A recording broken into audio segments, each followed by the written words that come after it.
Guys, ನಾವು ಬೆಳಿಗ್ಗೆ ಎಲ್ಲಿಗೆ ಹೋಗಿದ್ವಪ್ಪ ಅಂತಂದ್ರೆ ನಮ್ಮ ಯಜಮಾನ್ರು ಬಾಗ್ಲಿಗೆ ಕರ್ಕೋಗಿದ್ರು. ಯಾಕಂದ್ರೆ ನನ್ನ ಮಗಳಿಗೆ ದೃಷ್ಟಿ ಆಗಿತ್ತು, ಊಟ ತಿಂಡಿನೇ ಮಾಡ್ತಾ ಇರ್ಲಿಲ್ಲ. ಅದಕ್ಕೋಸ್ಕರ ಬಾಗಿಲಿಗೆ ಕರ್ಕೊಂಡು ಹೋಗಿದ್ರು. ರಾಂಗ್ ರೂಟಲ್ಲಿ ಹೋಗಿದ್ವಿ, ಅದಕ್ಕೆ ವ್ಯೂಸ್ ತುಂಬಾ ಚೆನ್ನಾಗಿದೆ, ನೀವು ನೋಡಬಹುದು. ಗದ್ದೆಗಳೆಲ್ಲ ಕೊಯ್ಲಾಗಿತ್ತು, ತುಂಬಾನೇ ಚೆನ್ನಾಗಿ ಕಾಣಿಸ್ತಾ ಇದ್ವಿ. ವ್ಯೂಸು, ಮರ ಗಿಡಗಳು. ಮತ್ತೆ ನಾನು ವಿಡಿಯೋ ಮಾಡ್ತಾನೆ ಇದ್ದೆ, ನಮ್ಮ ಯಜಮಾನ್ರು ಗಾಡಿ ಓಡ್ಸಕ್ಕೆ ಬಿಡ್ತಿರ್ಲಿಲ್ಲ. ಮಗಳಿಗೆ ದೃಷ್ಟಿ ಆಗಿತ್ತು. ನೇಚರ್ ನೋಡ್ಬೋದು ನೀವು, ತುಂಬಾ ಹಸಿರಾಗಿ, ಮಂಜಂತೂ ತುಂಬಾನೇ ಉದುರ್ತಾ ಇತ್ತು, ಮಂಜಿಂದ ಕೂಡಿತ್ತು.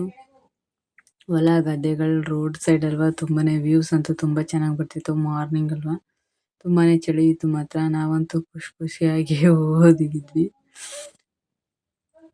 ಆ ಸೈಡ್ ಈ ಸೈಡ್ ಎಲ್ಲ ಬರೀ ಗ್ರೀನರಿನೇ ಕಾಣ್ತಾ ಇತ್ತು. ಊರೊಳಗಡೆ ಎಂಟ್ರಿ ಆದ್ವಿ, ಬಾಗಿಲಿ ಒಳಗಡೆ. ಅಲ್ಲಿ ಕೇಳಿದ್ವಿ ಎಲ್ಲಿ ಅವ್ರ ಮನೆ ಅಂತ, ಅವ್ರು ಈ ಸೈಡ್ ಅಲ್ಲಿ ಹೋಗಿ ಅಂತ ಹೇಳಿದ್ರು. ಅಲ್ಲಿ ಯಾರೋ ಮಕ್ಕಳಿಗೆ ಅವರು ಹೋಗಿದ್ದು ಪೂಜೆ ಮಾಡಿಸ್ಕೊಂಡು ಬಂದಿದ್ರು. ನೆಕ್ಸ್ಟ್ ನಾವು ಹೋದ್ವಿ.